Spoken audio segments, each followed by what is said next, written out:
Morning student, today we will discuss about excretions. Excretion का मतलब जो वेस्ट मटेरियल हम बॉडी से निकालते हैं उसके बारे में पढ़ेंगे। The metabolic activities in bodies generate many kind of waste. It is a process in which waste are removed from bodies from our bodies. जो होती है मेटाबॉलिक एक्टिविटीज़ जैसे डाइजेस्टिव वाली और रेस्पिरेटरी, इन इन एक्टिविटीज़ में कुछ वेस्ट मटेरियल पैदा होते हैं, उनको बॉडी से रिमूव करने को हम एक्सक्रेशंस कहते हैं। मेटाबॉलिक वेस्ट कितने प्रकार का होता है? डाइजेस्टिव वेस्ट, ये हम पढ़ चुके हैं।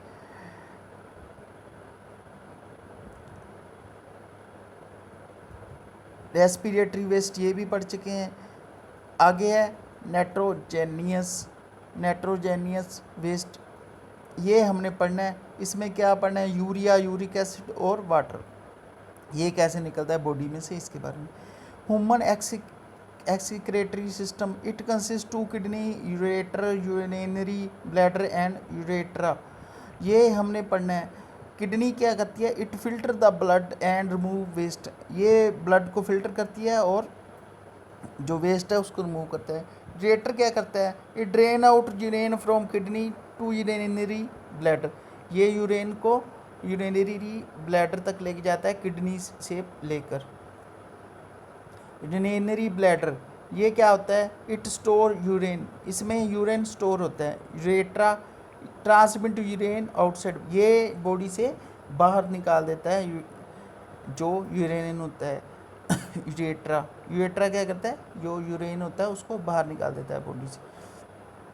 तो किडनी है फिल्ट्रेशन यूनिट कार्ड नाइफ्रॉन, किडनी में एक यूनिट होती है जो ब्लड को फिल्टर करती है, उसको हम उसके बारे में भी पढ़ेंगे, उसको बोलते हैं नाइफ्रॉन।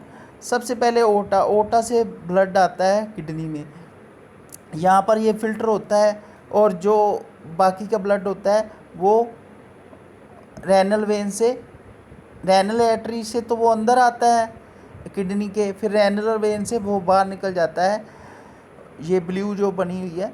उसके बाद क्या होता है? जो ब्लड फिल्टर होता है उसमें से कुछ यूरेन निकलता है, वो यूरेटर से नीचे आता है यूरिनरी ब्लैडर तक, और लास्ट में क्या करता है? ये यूरेट्रा से बाहर निकल जाता है। नेक्स्ट है नाइफ्रॉन। अब हम नाइफ्रॉन के बारे में डिटेल में पढ़ेंगे। Nephron are filtration unit in of kidney, it consist of two which is contact to duct and a cup-shaped structure that Bowman's capsule. Bowman capsule, it filters blood and collect urine. Hynal loops क्या करते हैं? Reabsorptions of glucose, amino acid and water. Then urine enter in the ureter through ducts and collect the urinary bladder. तो ये गोल सा ऊपर structure बना हुआ है रेनल आर्टरीज के पास, बोलमैन कैप्सूल, ये क्या करता है? ये कलेक्ट कर लेता है ब्लड, ये ब्लड को फिल्टर करता है और कलेक्ट कर लेता है यूरेन।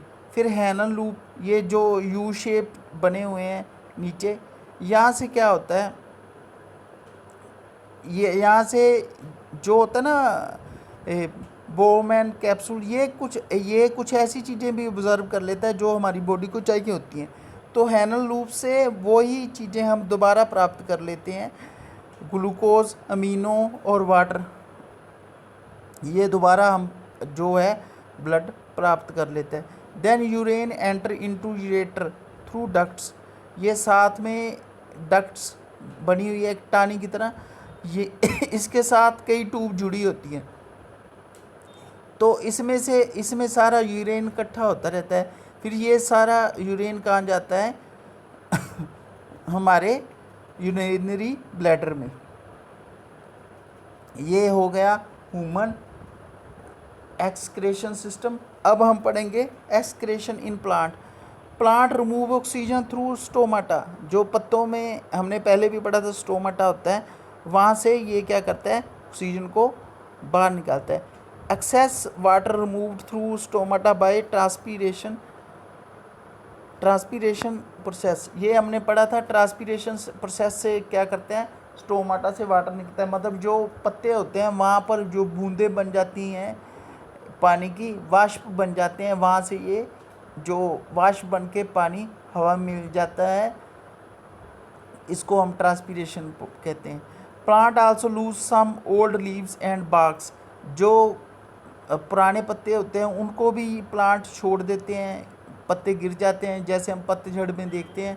और एंड बार्क्स, जो उसके तना होता है उसके ऊपर जो छिल्लड़ होता है, छिल्लड़ कह सकते हैं, पंजाबी में कहते हैं सक, जो वो उतर जाता है, वो भी क्या होता है, एक्सक्रीशन सिस्टम का ही पार्ट होता है। जो तने के ऊपर से उसकी चमड़ी टाइप हम बोल देते हैं ना, छिल्लड़ निकल जाते हैं, छिल्लड़ उतर जाते हैं, उसको हम बाक्स बोलते हैं। ये आपका कंप्लीट हो गया सारा सिस्टम, एक्सक्रेशन भी, और इसी के साथ आपका लाइफ प्रोसेस चैप्टर भी पूरा हो गया। ओके बेटा, थैंक यू।